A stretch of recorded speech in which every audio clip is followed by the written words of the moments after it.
Guys. Okay. All right. Okay, so welcome today, you guys. I'm welcoming Leslie Boudreau to talk to us about the keys to navigating the veterinary workforce crisis. There's unfortunately a lot of issues with hiring and keeping people and all those things that go into working at a veterinary hospital. So she's going to share that with us today. She is someone I've known for many, many years. We've gone to many conferences together and spent many adventures. So I'm really happy to have her doing my webinar today to share with you guys. Please, if you have, I'd love for you guys to share in the chat who you are, where you're coming from, or where you're watching from. If you have any questions, please feel free to share those into the chat, and then at the end, Leslie will be answering those questions. So please put them in the chat, and I'll be moderating that to follow up with those for you guys later. So I'm going to go ahead and let Leslie take it away and focus on my moderating duties as of right now. So welcome, Leslie, and take it away. Thanks, Mel. Thank you. Thank you. Let me just get my screen ready for sharing here. Share.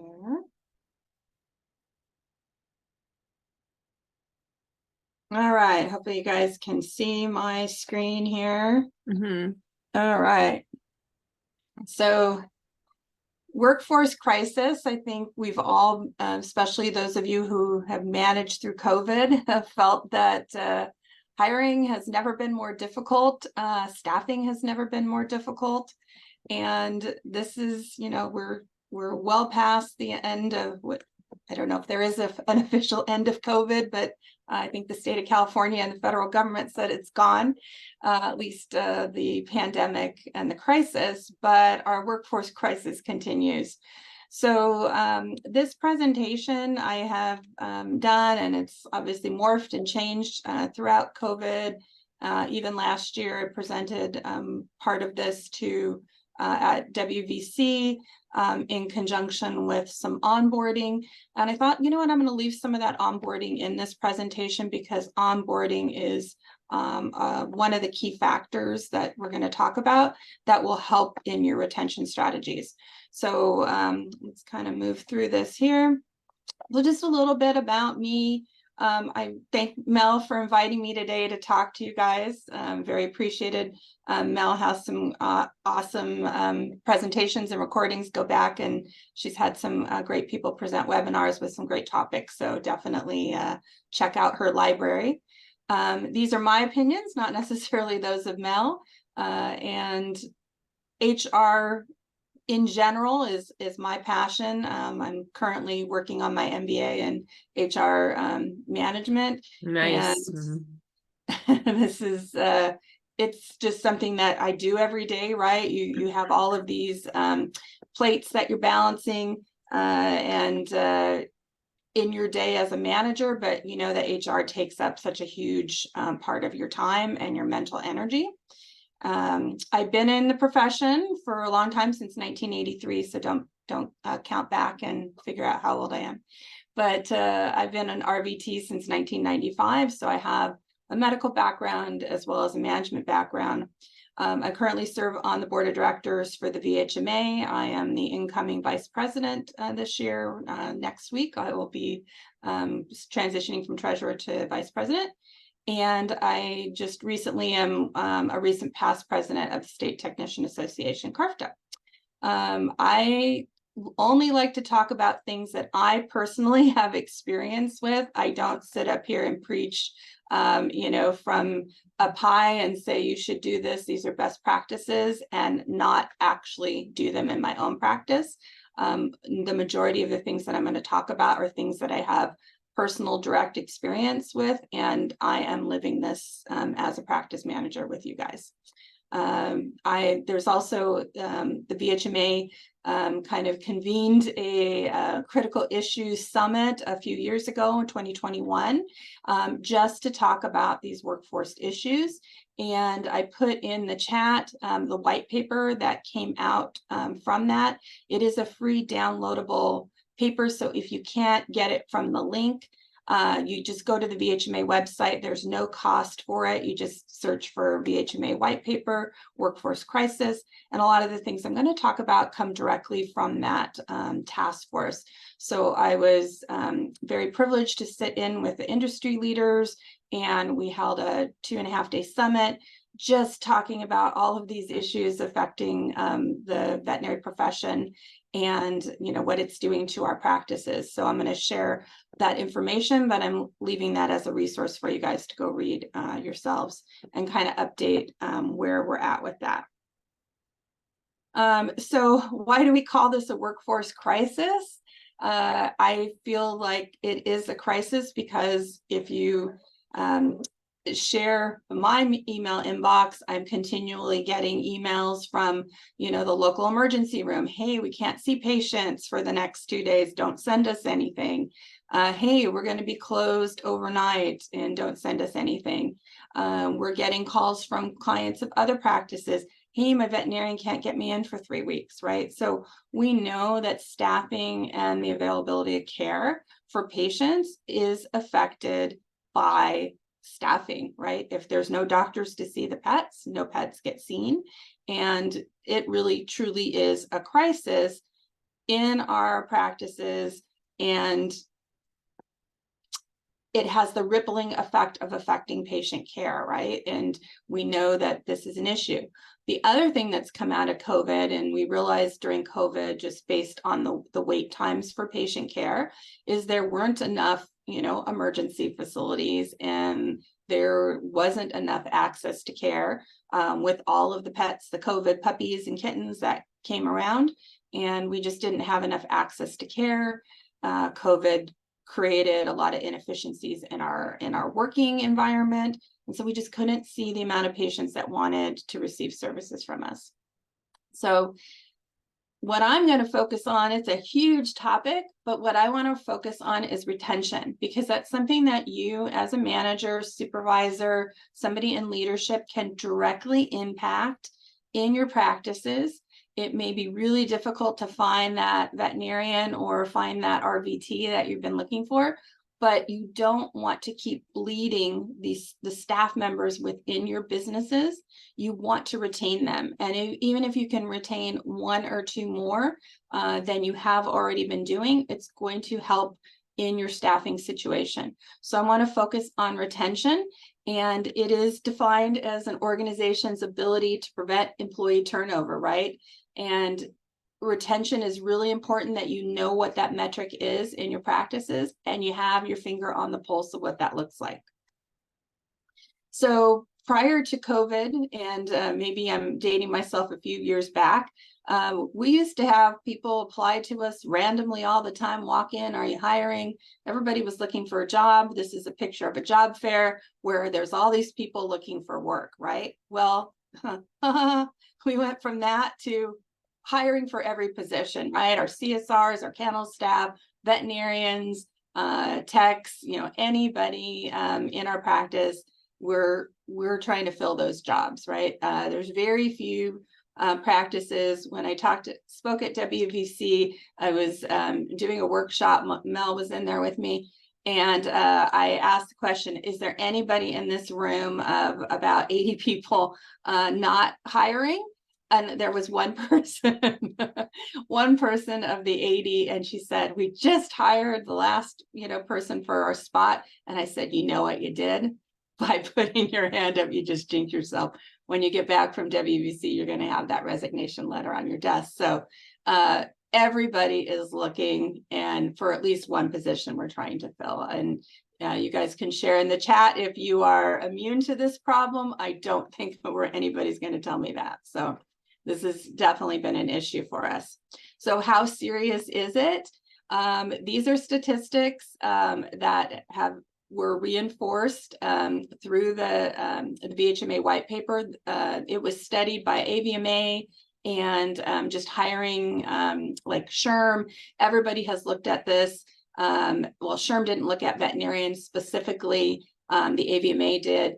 But on average, if you're looking for a veterinarian, plan on looking for at least 10 months. And that's assuming you're in a good area, right? If you're in a rural area or, an area where you're not going to get a lot of interest in a veterinarian moving to, it could be significantly longer. I see practices that are looking for over a couple years and still haven't found, any veterinarians. So 10 months on average, that is just a scary statistic.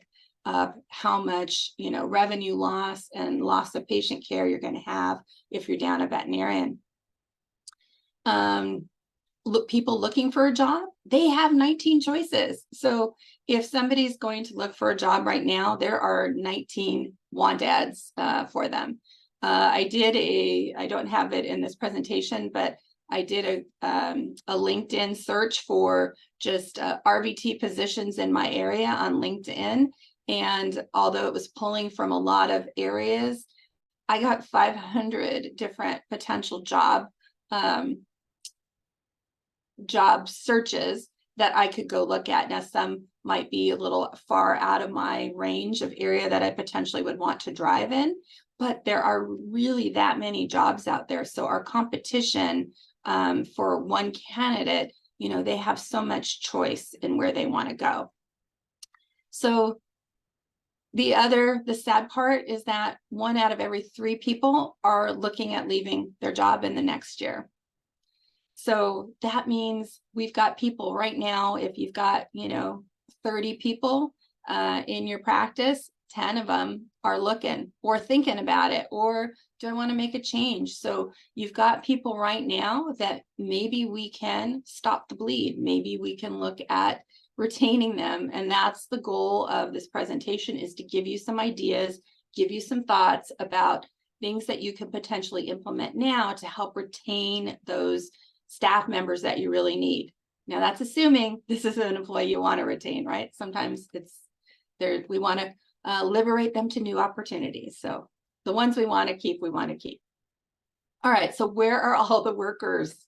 We know that a lot of stuff happened during COVID, and we thought, well, when COVID ends, right, we're going to get all these people are going to come back. They're going to be looking for jobs. No, that's not really what happened. We actually faced what Sherm called the turnover tsunami. And during COVID, 50% of employees plan to look for a new job once the pandemic ended, when we know that during the pandemic, we were bleeding. And so this is a huge, huge number. And this is across all industries, not just veterinary related. And again, not all of them will make the switch, but there's some dissatisfaction. There's some loss of engagement that cause them to think that I may want to leave. And for most of the veterinary office or practices, we're not just in the tsunami, we're in like the hurricane mode, right? So we're on California, we just had our hurricane or tropical storm. But staffing wise, we have really been struggling with this like a full on weather crisis. So when will it be back to normal? We thought the Great Resignation kind of came and everybody was going to come back. We're still not seeing those numbers. We're still seeing unemployment very low, and we're not seeing a lot of new people enter into the workforce. And, the economists are really kind of scratching their heads about where are all the employees. So during COVID, and for people who left, they did a lot of research on why did people leave? Well, of course, we had no childcare, right? We had, nobody could get out with their children because everything of the lockdown, or they just decided, you know what, I can't find a good childcare provider. I am going to stay at home. The fear of the pandemic kept a lot of people out of the workforce. They might have had medical issues, some sort of immune diseases, which they were fearful about going out into the workforce. Some people just decided, hey, I want to spend more time with my family. I'm going to just change tracks here and have a new career goal.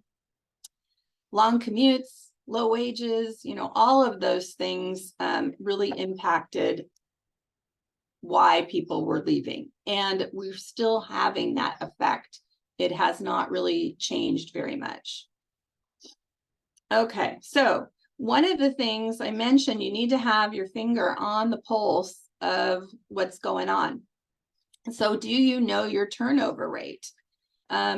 When you're trying to figure out your turnover rate, this is a very simple, straightforward equation, and I calculate this every year. And if you have some sort of an employment protection insurance for like liability insurance, and an EPLI kind of insurance policy, you have to figure out what your retention rate is, because they're looking, if you're losing so many employees every year, maybe there's some sort of issue and they don't necessarily want to cover you for insurance purposes.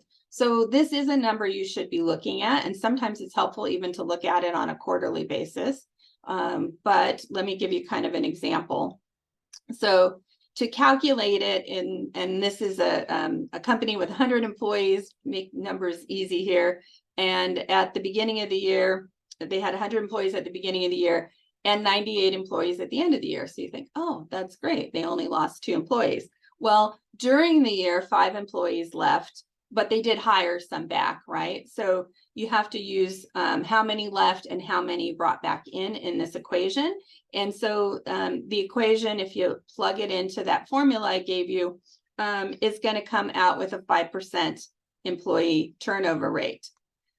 This is a pretty easy, I'm just going to do something wrong here. There we go. Okay. All of your pictures kept going across my slides, so I'm just minimizing everybody's picture.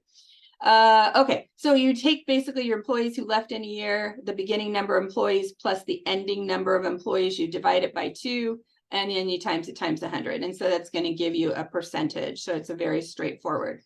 If anyone had a 5% turnover rate, and not me, you are doing really good. That is actually an awesome number. Well, let's tell you what's happening in veterinary hospitals. So the AVMA looked at these statistics, and they look at them every year, and they talk about them in their AVMA economic forum. And veterinary medicine as a profession has one of the highest turnover rates. We probably could have told everyone that, right? Because we know we're losing lots of employees. Now, during the pandemic, this was across all industries was affected, but still traditionally veterinary medicine has a high turnover rate. But recently, it's been up to 50% in some practices. Can you imagine losing half your employees? And maybe you've experienced it, I don't know. But it's just the loss of institutional knowledge, the amount of training you're going to have to do, that literally could cause a business to, go under if you lose half your employees. So that's really, really a factor that we have to look at. So first, you got to know what that number is, and you should be tracking that to see what your statistics are, and to see if you can figure out what the cause is.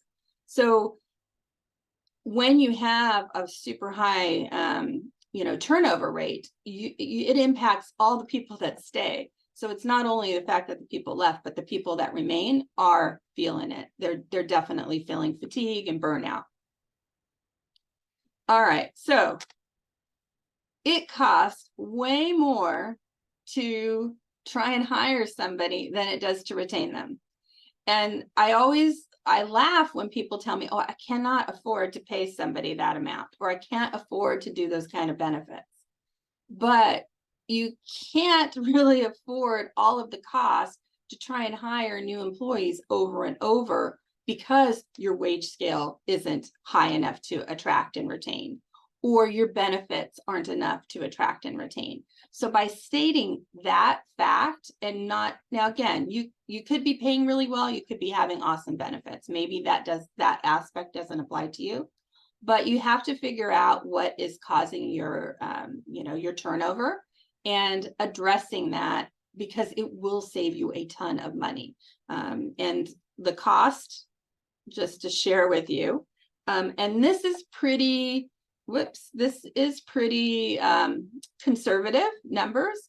I have seen for veterinarians that it potentially is costing you, at least their salary in cost to try and get a new veterinarian in. So on average, it is costing you about a third of what their annual salary is for most staff members. But I would say that your skilled staff members, your credentialed technicians, and your veterinarians, it could be up to 50 to 100% of their salary. And we'll talk about, it's not just the cost to, have a recruiter, or the time and energy and the signing bonuses and all of the things that you have to do to get a new employee in. There are a lot of hidden costs, which I'll share with you as well. So again, you can afford that $1 an hour raise, because if you don't maintain them, you are definitely going to pay through the nose. So not only the cost that I just mentioned to you, but it's your time, right? It's the time to find a replacement person. It's the time to go through resumes and interviews and onboarding. It's the money to train. You've got to now partner them with somebody. You've got to have a training program. It's the loss of knowledge that could be, the one employment, the one employee, Susie, left, and she was the only one who knew how to maintain your lab machines, right? And now somebody's got to figure it out. Somebody's got to be retrained. You lose that institutional knowledge. And of course, it creates stress on the team. They're working overtime. Now you're paying overtime because you're down and you're short. So it's a lot of money that we don't even realize that we're losing. We feel the strain, we feel the fatigue, but it is a lot of cost to lose an employee and then have to replace them. So let's retain them and save those costs. So wages are rising. These were numbers coming out of the end of COVID, right? 16% average increase in staff wages in 2021 versus our COVID year of 2020. 16% is huge. Most of the time you see cost of living raises traditionally were anywhere from like 2 to 3%, maybe up to 5%, but 16% is a huge jump up. Because we had to be competitive. We had to match the places that were pulling our staff. We had to offer hiring bonuses, relocation bonuses, all of those things that came out of COVID trying to keep people. Minimum wage has continued to go up. Melissa just put out on the network, if you guys didn't see, that we are going up again. January 1st, California is raising minimum wage. And so this keeps putting pressure on not just, a lot of people say, I don't have employees that make minimum wage, but it compresses when minimum wage goes up, what your other staff are making and how close they are to minimum wage. And then they're like, wow, I just make $1 more than minimum wage. I want to raise too. So minimum wage has a ripple effect as well. So, but we can't just think about wages. So that $1 an hour to keep people or to bring somebody in, money, it cannot be the only thing that you focus on, because it might bring them in, but they're going to leave pretty quickly out the back door if you do not have a good workplace, right? If your culture stinks, if you don't have benefits, if you don't have these other things that attract them, which we're going to talk about here. So how can we be more competitive? What are staff looking for? We don't want to be that revolving door practice where people, are coming in, coming out. We want to be a place that people stay for a long time, right? That we want to retain that institutional knowledge. We want trained people. So how can we do that? The one thing I always want to tell you is traditionally, and I've been in this industry, I see Liz, and I'll shout Liz and I out. We've been in this industry for a long time. And we used to have, go, hey, it's low wages, but you get to come play with kittens and puppies all day, right? Because you're working in an animal hospital. And we used to use that as the selling point. And people would say, well, I don't make a ton of money, but I'm getting to work in an animal hospital. That does not cut it anymore. Working with animals alone can't be the selling point. So you're going to have to up your game.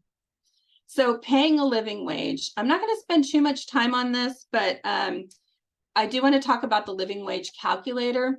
So I mentioned that inflation and kind of cost of living generally was 3 to 5%, somewhere between 2 and 5.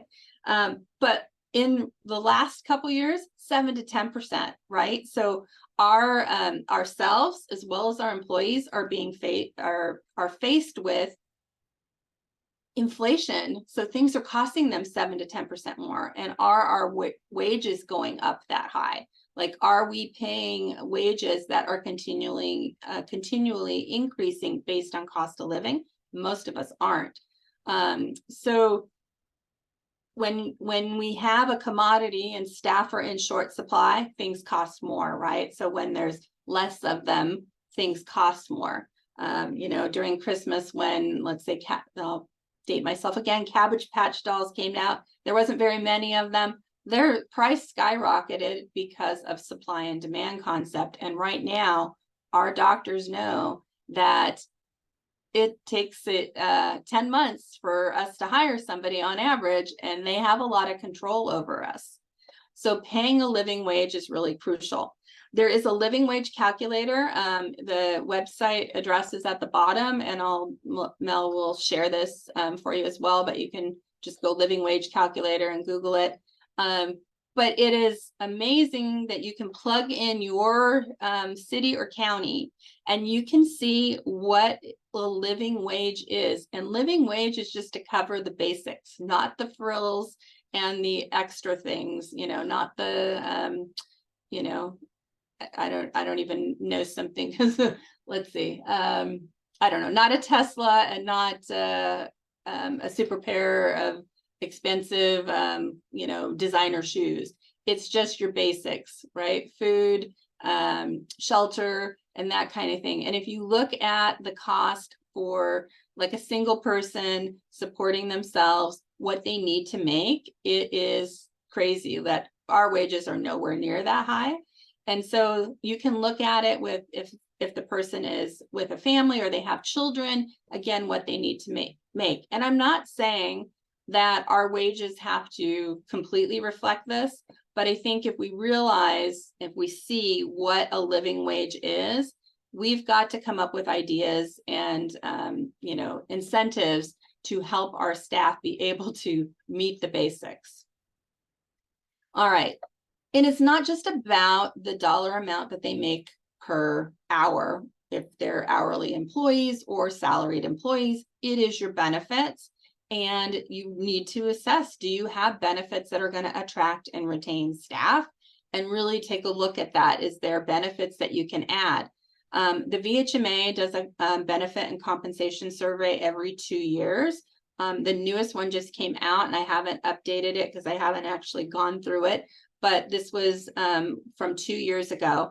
And, it looks like 82% of the people that responded to the VHMA, so VHMA practices, that had a VHMA member in them, 82% of them were providing health insurance. 60% was like the average amount that an employee was covered. So you can go in and see, are my benefits kind of meeting what is on average? How am I doing with benefits? How do I know how I'm comparing? So it's really good to look at these kind of statistics. But what if you have a really young workforce? They're all on their their parents' health insurance. Maybe health insurance isn't important to them. You don't know what benefits are going to attract people until you do a benefit survey. So I would encourage you to have this communication with your staff members and look at your existing ones. And this could be part of an exit interview question. Were there benefits that we, could have offered you that would have made a difference? Or were there benefits that you would have liked to see us offer? But try and do that before they're walking out the door, right? So having these conversations and surveying your team to know what's important to them, because every team is different and they're composed of different people. And so different things that are important to me might not be important to your team. So just make sure that you're competitive and that you're assessing those things.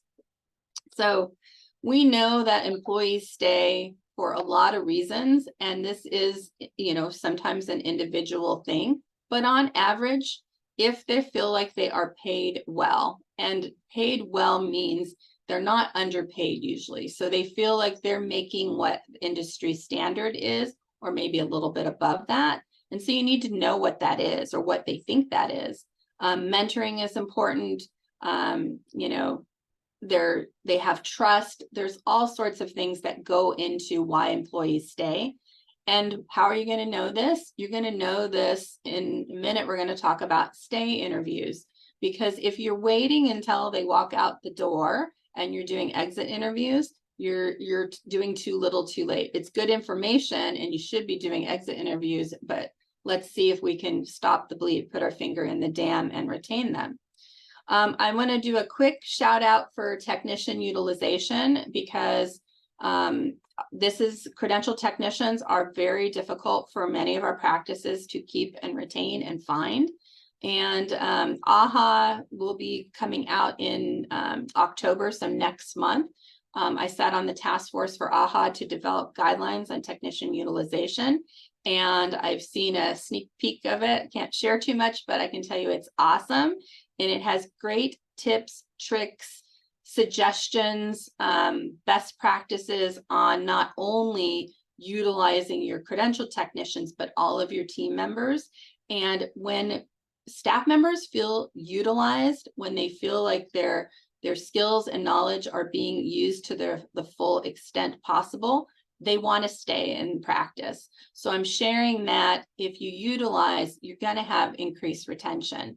And this is definitely an issue that we've had. And technicians not only just leave your practice, but they leave the industry altogether. The average life of an RVT is 5 to 7 years, and that's just sad and disgusting, you know, that somebody will go through all that school, get all of that experience, get credentialed, and then leave to go on to something else because they can't stay for whatever reason in this profession. So this is my quick little plug on utilization. There is a utilization website where you can go in and put all of the tasks that your technicians do and rate your utilization. It will also be in the AHA guidelines. There'll be a link to it. But if your veterinarian is doing things other than diagnosing, prescribing, and doing surgery, then they're not utilizing their credentialed staff. So if you don't have credentialed staff, you might want to assess why is that? Is there a culture problem in that your veterinarians are doing all of the technician related skills? And the technicians, do they have the support of veterinary assistants and certified veterinary assistants and other staff members to do the things that, you know, you should push those skills down the line. Your credentialed technician should not be the primary source of laundry and, cage cleaning. You should have staff for that and let the credentialed technicians do their high value skills. We could talk about that all day. All right, so we're wanting to retain staff. We're wanting to attract staff. How are you doing that? This is just a quick screenshot of my website. Do you have hiring capability from your website? Are you talking about your available positions? Are you talking about how you value your team? So is your team on your website? Some people say that's controversial, but I say you can do it in a way that protects their privacy, but also shout them out and show what an awesome, how you respect your team as well. If only your doctors are on the website, maybe that's going to be a reason that people are not going to choose your practice because you're not respecting the other team members. So think about how you're differentiating yourself and are you being attractive to new team members. This technology, I'm going to talk about a recent study here that I also put in the chat, and it looks at technology as a factor for retention. So talent management is staff retention. So talent management is kind of the new verbiage that we use for keeping your staff happy and all of your human resources, right? So it's your talent, it's your people that are, creating the business. It's people, right? We are very much a service industry and we are people driven.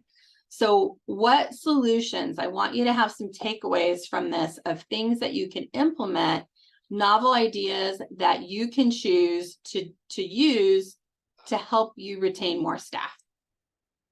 So careercliff.com is a great website if you want to go and get some really cool ideas about things that are happening in retention and employee engagement.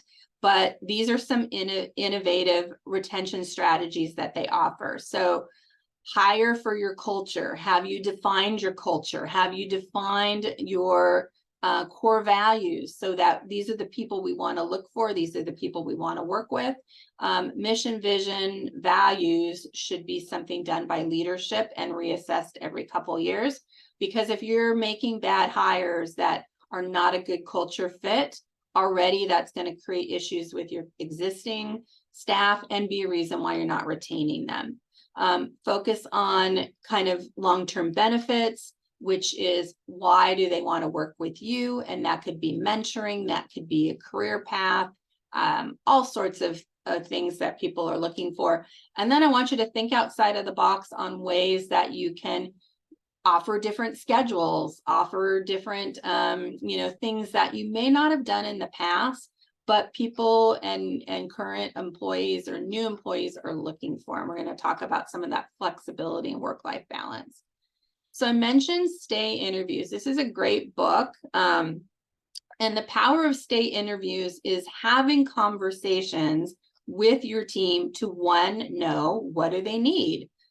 Is there something small you could provide them which has been impacting their day-to-day job, that it's a small little tweak, probably doesn't cost you more than a couple dollars, and I'll give you an example here, but that relieves some frustration that's been just bugging them. And, having these conversations like, oh my God, I never knew that was a problem. I could have fixed that for you 5 months ago. You don't want to have that conversation at an exit interview because it's too little too late. So a stay interview is to help engage your staff, listen to them, and come up with issues and solution, or identify issues to come up with solutions that will help keep your employees happy. And keeping them happy is what's going to retain them. If we assume we know what our employees are looking for, we're always going to get it wrong, because our employees are just they're individuals, right? And their unique concerns are not necessarily our concerns. So you're not going to know until you ask. And so having that reliable data, there's a veterinarian who does speaking, and he calls it, how does he term it? The VGF. He goes, I always go by my VGF, which is the veterinary gut feeling. We all have these gut feelings that we think we know what's happening, but we're not using data. We're not using real evidence. So don't go with your VGF, go with the real facts, and you're only going to get the facts by talking to your staff. So culture, I mentioned, is super important. And what kind of culture do you have? Is your culture, do your employees feel that they are part of a team? Are they valued? Is it employee centric? Are you developing policies and things to help the employees? Because we have had a shift. We used to be very focused on the pet and the patient, which should be part of the conversation. But ultimately, our employees, the people in our businesses, are the ones that are caring for those pets. We got to take care of them first. We've got to take care of the people that take care of the pets. So that's changing the focus to the employees. And so that's making sure that we're not burning them to a crisp, that we're not working them, we're not allowing difficult clients to, yell at them, cuss at them, threaten them, that we're taking care of our employees in order to better take care of the pets. So you have to really look at your culture and decide what that looks like. And we could talk about culture as well all day. So making workers happy, really making them happy is listening to them. And I'll just share this little tiny little story. So we did a survey of our staff of, hey, if there was one thing we could fix for you, what would that be? How could we make your job day better? And somebody said to us that every time I have to change paper towels in the building, there's only one key. And I got to go look throughout the whole building to find the paper towel key. And if there was just a paper towel key next to the paper towel holder, I would change it and then just move on. But I spend 10 minutes sometimes searching for the key to change paper towels. And I was like, oh my gosh, why do we only have one key? Like, It was the simplest solution to a problem that was bugging the heck out of them and was bugging other people. But I wouldn't have known that there was a paper towel key issue without asking. And when we fixed it, there's now a key on a hook next to every paper towel container, and they can just fix it, put the new paper towels in and go away. And those little tiny tweaks and fixes made them so happy. And do you know what else made them happy? Is that we asked and we listened. So are you doing that enough? Are you surveying your team? Are you finding out what would make them happy? Now, if making them happy is that they get donuts every day, well, maybe there's a compromise and we'll do donuts once a week or donuts on the third Wednesday of the month. I don't know what that looks like, but you won't know unless you ask. So ask. And again, a couple boxes, dozen donuts is a lot cheaper than it is to replace staff. So if that's their thing, it's probably not though. All right, so making them happy, and happy means, paying attention. I don't know if you guys are like me. A lot of us are. I'm a very introverted person. I just go about my day. I do my work. I don't really focus on what's going on around me. I know this about myself. I have to make a concerted effort. It's on my calendar to go out and talk to my staff and to find out what's going on with them. But I also have chosen supervisors who interact with them on the regular, and they are much more able to have those personal conversations, and they need somebody that they can feel comfortable going with. And if it's not you, make sure it's somebody in there. So you just want to make sure that we're thinking about what's going to make them happy, because happy employees make for happy work life and for you too. So in the chat, I shared this, and if you didn't get it, this was something that I just got in my inbox yesterday, and I read through this report. It's a free report from Instinct. Now, Instinct is a veterinary technology company. So obviously they're talking about technology, but they did survey emergency and specialty care practices, and we don't always get a lot of data from them. And there was some really interesting data that they got in very recent from 2023. That hospitals that upgraded their technology in the last year and provided time off for mental wellness days saw 10 to 15% better employee retention rates. Right? We all knew that emergency specialty care has been hit hard, right? Again, I just got in this morning in our inbox for the hospital, another specialty hospital telling us don't send patients to us for 2 days because of staffing. So we know they've been hit hard. So there are a lot of things to look at. And is your technology, are your processes in your practice potentially needing an upgrade? Is it something that, they're frustrated with because they all use technology outside of work, and maybe our practices aren't at the forefront of technology? So that is something to think about, because it will make them more efficient, get rid of some of the frustrations of their job. So think about that. Is there something that you've been putting off addressing with technology that also might help? So there's a lot of cool technology that can really make your staff their day much easier to perform their tasks. So it's not just technology. I mentioned donuts, and I'm not there's kind of a running joke that pizza can't buy employee happiness, but pizza may not be your answer to employee happiness, but provide it from time to time because your staff like to be fed. So if that's the only thing you're doing is pizza, then that's a problem. But do think about how you can reward and recognize your employees. And not everything costs you money to do this. And sometimes it's just a shout out, right? It's a shout out during a meeting. We always want to praise in public, and we want to, talk about the bad things in private. But there are some employees that don't like being shouted out in public either. So you do need to know your team. But 3 and 4 employees want more recognition and work. So that means we're not doing a good enough job at recognizing them. I am going to share something here in just a second. We'll see how smoothly Melissa and I practice this. We'll see if it works. So I have been using for the last almost 2 years Bonusly. Now, this is not a sales a sales pitch for Bonusly. There is a ton of companies that do this. They are called recognition platforms. So Motivosity is another company that does it. But Bonusly is the one that I use, so I'm most familiar with it. But what it is it's like a feedback board, a digital feedback board for your team. And it celebrates achievements, it creates employee engagement, and it's very much fun for my team.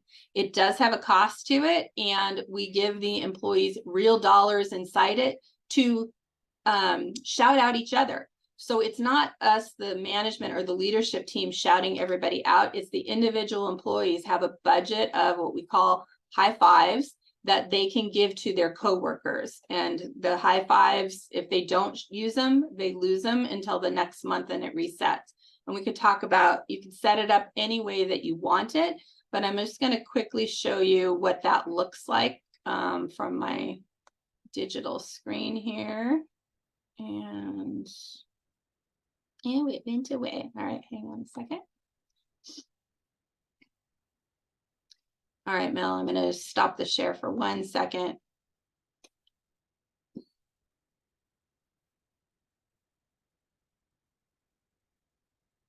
Back to my share.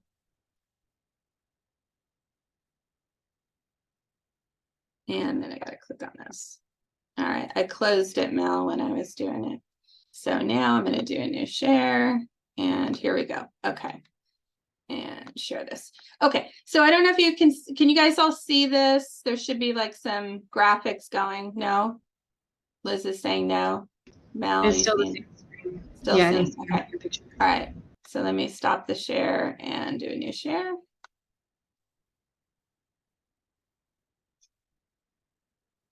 All right, can we see it now?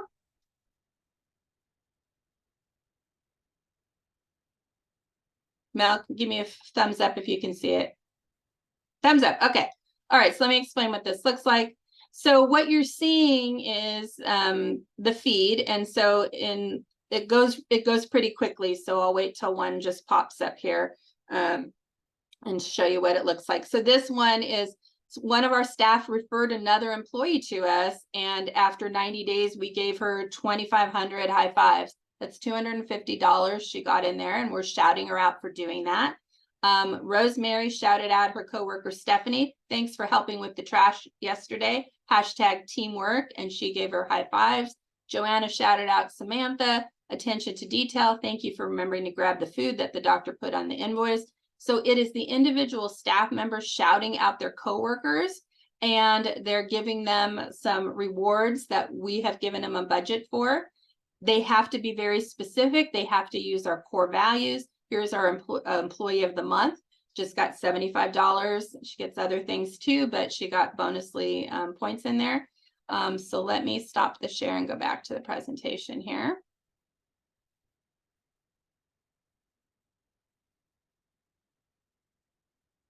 All right.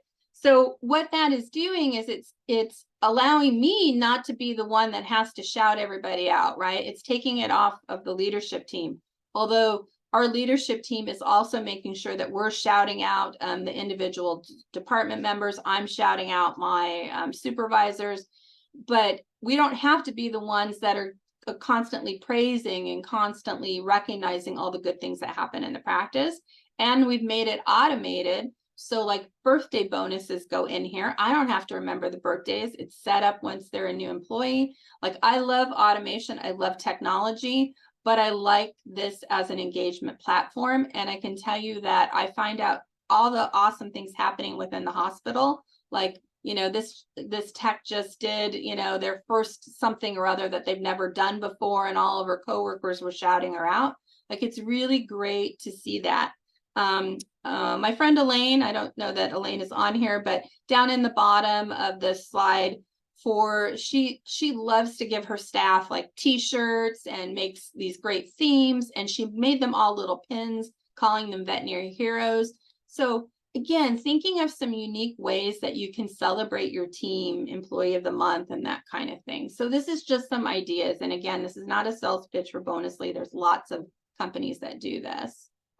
All right, let's see if my computer goes. All right, mentoring. So mentoring is not just about doctors, but this is something that if you're trying to hire a doctor, they all want mentoring. Yeah, everyone I interview wants some sort of mentoring, and you need to have a program. If you say, well, we've never mentored anybody before, but I guess we'll figure it out. Like, that's not going to be attractive to a new veterinarian that is looking for this. You need to have some sort of a formal program and have some guidelines for it. But you also want to develop your credentialed technicians. And are you developing your veterinary assistants? Hey, Mel, there's somebody in the waiting room, just as a FYI, keeps popping up on my screen. But training, growing your team, all of these things are going to keep them engaged in your practice, because they're going to get that from you and not somewhere else. And if developing career paths, which I'm going to talk about here next. So there's a great book called Help Them Grow or Watch Them Go. And there's also a second book that I just saw came out about more stay interviews. It's a different book about stay interviews. But if you think about it, help them grow or watch them go. Help them grow or watch them go. So if we're not giving them a career path or a career ladder within our practices, like, hey, we're starting you at a kennel. We know that someday you want to be a veterinarian. Let's develop a path within the practice to learn all the different positions in the hospital so that you can go off to veterinary school someday. And we're going to hope when you go off to veterinary school and you come back and you want to work back in our practice, right? You want to see your employees develop their skills, even as Richard Branson says, you know, you want them to train them so well enough that they could leave, but that they don't want to because you treat them so well. So it's a change and a shift. Like, don't pigeonhole them. Don't say that's as good as it gets. I hired you for kennel. You're never getting out of the kennel, right? We want to make sure that we have career paths. And even in small practices, you can do this. It could be added responsibilities, a job kind of enrichment, like taking on more responsibility. But in larger practices, you can definitely do this with moving them and cross-training them in different positions. CE is so important. It's so, it resets people's mindset after they are sent to a conference and they come back and they're like, oh my gosh, that was so empowering to go to a conference with my peers. I've never done that before.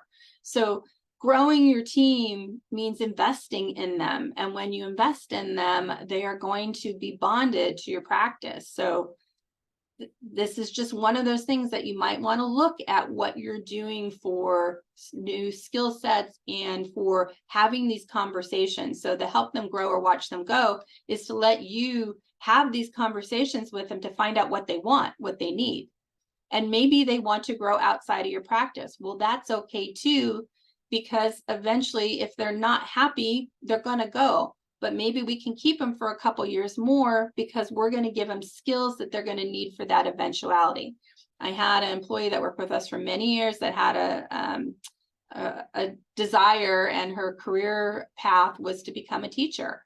Well, we gave her all sorts of teaching and training positions so that it really helped her going through school. She even graduated, became a teacher, and then still worked for us part-time because she was getting so much fulfillment out of it. So again, find out what your people want to do and see if there is a place for that. And you got to think outside of the box as well. So developing a talent strategy is also, there's a whole book on this. It's called Stop Selling Vanilla Ice Cream. And what it is what you're offering vanilla ice cream, or are you offering chocolate chip and Rocky Road and Moose Tracks and whatever funky flavors there are? Are you just, you have this set idea that this is as good as it gets, and you're not thinking outside of the box? So one of the things you need to do to retain staff is to start thinking outside of the box and developing a retention strategy. So can you partner with the tech school to have internships? become a teaching hospital. Like, you're the place to go because your doctor does acupuncture, and techs need to have experience helping the doctor with acupuncture. They're not seeing it in their practice. Like, is there a way for you to develop some sort of new department, and that is drawing people in? So you just have to think about different ways to grow your team that might be out of your comfort zone. So think about that. All right, I want to give you, again, some other ideas. So working from home. Hey, pre-COVID, I'm like, hey, you don't want to commute to our practice. You're in a different location. You just moved. Oh, sorry, there's nothing I can do for you. We're here in Huntington Beach, and you live in San Clemente. Sorry. I had an employee tell me that one of the reasons she was leaving was the commute was too long, and she gave me her notice, and I'm like, God, I can't fix her commute. I just can't fix her commute. And I thought, I could fix her commute. She could work from home. She'd have no commute. And that was the impetus for me to develop my first what we call offsite worker, right? So she's a remote worker. She does all sorts of projects for me, and now she's our records coordinator. So every records request that comes into the practice gets sent to her. She does just a million projects. And if I need her to answer phones from home, she has a hospital phone. She can, page in. So she was my first remote worker. My second remote worker just does phones from home. We kind of figured everything out with the first remote worker. And so now I have somebody who lives in Florida, answers phones for us 3 days a week. I'm looking for another one. I have to develop that, find that right person. But I work from home quite a bit as well. We can't just think that there's nothing that can be done. And maybe you have an employee that just needs a half day from home. Is there some way that we can help accommodate them, keep them working with us by thinking outside of the box? And the minute we say we can't, you're losing out to another practice who says they can. So figuring out how those things happen, but you're not going to know unless you talk to them, right? So you've got to have those conversations. Job sharing, telemedicine, all of these things are opportunities to use technology and to have about the wellness. Mel's recording again. I was trying to put the link in the chat, and I somehow stopped the recording in the middle of me trying to do that. So okay, no worries. It gives me a time to get some water. Okay. So the study for the emergency and specialty practices talked about employee wellness was a factor in retention. Can you have a day where you get the massage chairs in for your staff? Can we, focus on a spa day? And even we've done this. We have a nail salon in our shopping center, and we've done like small groups go to the nail salon for a pedicure. Even the guys like the pedicures. So, think of things that take you outside of the practice or bring it into the practice. Having somebody come and talk about mental wellness at a staff meeting. I encourage, and I hope every one of you has an EAP, which is an employee assistance program. This has been the best thing for me and my supervisors, that we don't have to be the counselor. We don't have to have all the answers to people's home and personal life. We can say, we've got a resource for you, 5 free counseling sessions with an expert who this is their, wheelhouse, 800 number. It's all completely private. We're not going to know about it if you use it or don't use it. They're not going to share with us, what kind of, issues or concerns you have, but hey, we've got this resource for you, and we have it posted, and they can anonymously get some extra help and support. And I have had employees that have used it and have later come back to me and said that was the most awesome thing, because I just didn't know where to start. And having that as a resource for your leadership team is great, and they are easy to find nowadays. It's very much something that your benefits company should be able to find an EAP for you. I had a friend who does birthdays or floating PTO day. So you can, if you want your birthday to be your PTO day, you can do it. And, some people really like to celebrate their birthday, but also making sure that you have policies in place that allow your team to feel safe, that they are not going to get abused by clients. So my staff knows that they have the right to hang up on a person. They have a right to tell them, I'm sorry, I'm not going to listen to that cursing anymore. Please hang up. They know that I will come out and support them and, you know, kick somebody out of the lobby and fire somebody. You need to be able to support your team. One nasty client, it should never be kept for whatever reason of, oh my gosh, I can't lose a client or risk a bad review. Get them out. Your team will love you for it and feel supported. During COVID, we did a lot of food. We did a lot of curbside bingo. We still do fun things like this. We have a monthly theme. So what was the theme last? Well, this month I think is crazy socks. And so we'll have a day with crazy socks and everybody gets to vote on the crazy socks. And then we run like a slideshow of all the crazy socks. So we're always trying to do fun things. Now, believe me, I am not the fun person. I have a person, Joanna, my front desk supervisor, who's the fun queen. I don't do that, but I have people who can do that. But this is the team eating during COVID, having one of our, you know, feed them. It doesn't fix everything, but your team really appreciates food and fun help. Can you make some structural changes? One of the things that we found, that we used to have a coffee pot, and people told us when we asked them that, you know, we don't drink coffee, but I would love a way to make tea, you know, faster. And so we have 4 Keurig machines in the hospital now, and 3 of them are for staff. One for clients, 3 for staff. So the doctors have one in their office. We have one in our conference room, and we have another Keurig in our break room. And we provide all of the supplies, and the staff love it, because if you're not a coffee drinker, then you've got tea and hot chocolate and apple cider and that kind of thing. And Keurig machines are not that expensive. The supplies can be bought in bulk. You can create nice spaces for your team. This picture at the very bottom is San Clemente Animal Hospital. I stole that off of their website, and they created like a patio on the roof of their hospital, which I thought was really cool use of space. A nice outdoor area, right? So you can maybe develop an outdoor eating area, get a lunch table or something, and just think about what does your staff want, and again, find out from them, ask, see what they say. Okay. Anybody, I don't know, is anybody a Star Trek fan? Are you a Trekkie like me?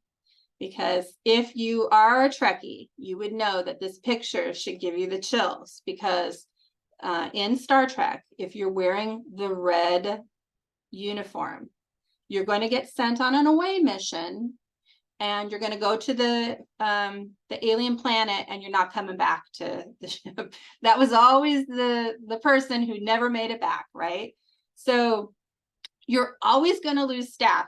I am not going to fix that. There's staff leave for a lot of good reasons, right? There's sometimes we want them to go, right?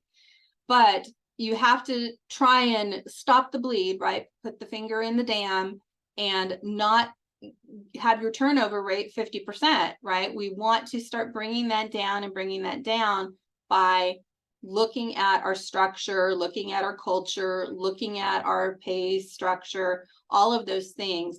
But don't think it's a fix for you're never going to lose staff, but we want to see your retention rates going up. So proactive hiring and training. A good resume comes across your desk and you're like, oh, I don't have a job for them, but maybe they could start part-time 1 day a week and develop them into a full-time position, right? Is it okay to be a little overstaffed on the books? Yeah. Could people take their PTO days that they've been trying to take, but we don't have staff to cover? Is it okay to hire part-timers to fill in when needed? Yeah, think outside of the box. You know, just because you hire, I always hire part-timers with flexibility to say, hey, I can guarantee you 1 or 2 days, but I might have people out, and then I might ask to see if you could work more. What does that look like for you? Oh, that would be awesome. And maybe those part-timers we offer a full-time position if somebody leaves. And I didn't have to hire anybody new because I had somebody in my back pocket. So think outside of the box with hiring and training, and don't just say no. Don't say, well, I don't like part-timers, or I don't like students, or I'm never going to use a relief service or an on-call. So there are other ways to help us with the challenge, but you've got to get out of your comfort zone to do that. So I'm going to go through this really quickly, but when I did the workshop for WVC, we talked about retention. And one of the things is, if you make a good hire, and of course it's got to be a good hire, one of the most important parts to know if they're going to stay is their onboarding process. And studies have really told us this, that if you don't have a good onboarding program, you are going to lose them. And you've gone through all of that hiring time, the interviewing, the onboarding and everything, for them to leave is super frustrating. So when we onboard well, our goal is not to lose them. Again, that you had to make that good hire, and that's a whole nother conversation. So quickly, don't just think, oh, I'm so short-staffed, I got a body in here, and now get the phone, right? If you don't have a training program and you don't come up with a definite way to ease them into your practice, they're going to be in shock, and most of them will not recover, and you're not going to keep them very long. So you have to invest the time to develop an onboarding program. 50% of all hires fail within 18 months. That's a year and a half. That was a lot of effort and energy and cost for them to be gone. 50% of all hourly workers leave new jobs within the first 120 days. That's according to SHRM. 89% of new hires don't have the knowledge needed to hit the ground running. They didn't get the training. And 39% of managers are satisfied with their onboarding. Well, that last statistic means that they're probably actually don't have a really good onboarding program. So, but that's still only 4 out of 10 people basically think they have a good onboarding program. Employees say, my manager was so busy, I didn't even see her until my second week on the job. I had to figure everything out on my own. No one showed me how to get to the voicemail, email, where the restrooms were, etc. My daughter started an internship 2 weeks ago, and she wasn't told where she could put she had her lunchbox, if there was a refrigerator. She left her lunchbox in the hall, and nobody ever told her where to go, like what to do with it. Didn't do a tour, didn't tell her if there was a bathroom she should use. And this is an internship. Now, again, we have to be systematic about how we bring people into our practices. And then lastly, onboarding was great, but then I went to my work area and realized none of it mattered now, because maybe how I was onboarded didn't actually set me up for success. So we have a lot of work in our onboarding process. I'm gonna go here. Okay. So if we have a good onboarding program, we increase job satisfaction, increase performance, eradicate turnover, because we're checking in with them, we are helping retain them, we've got a coach and follow up, we're developing a good relationship. Don't confuse onboarding with orientation, not the same thing. Orientation is paperwork, onboarding is a process, and it's going to last you about a year. So create a good onboarding plan is a key takeaway for retention. Develop your plan. So onboarding and retention resources, we're getting here to the end. Hey, not too bad, Mel, just over an hour. So there's a lot of great books about how to develop onboarding programs. And I do a presentation just on onboarding, and I share a lot of resources. Checklists are important, and just having a system in place for them using technology.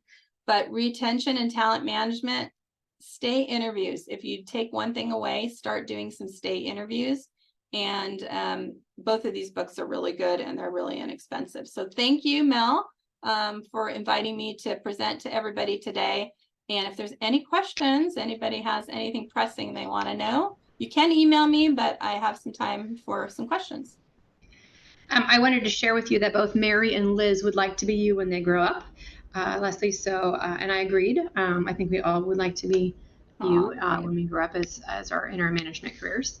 I did not see any other questions specific, so I don't know if anyone has anything they wanted to ask and they didn't get it in the chat yet. If you do have a question, you're welcome to unmute. If you can't get into the chat, that's fine. So she can go ahead and answer you.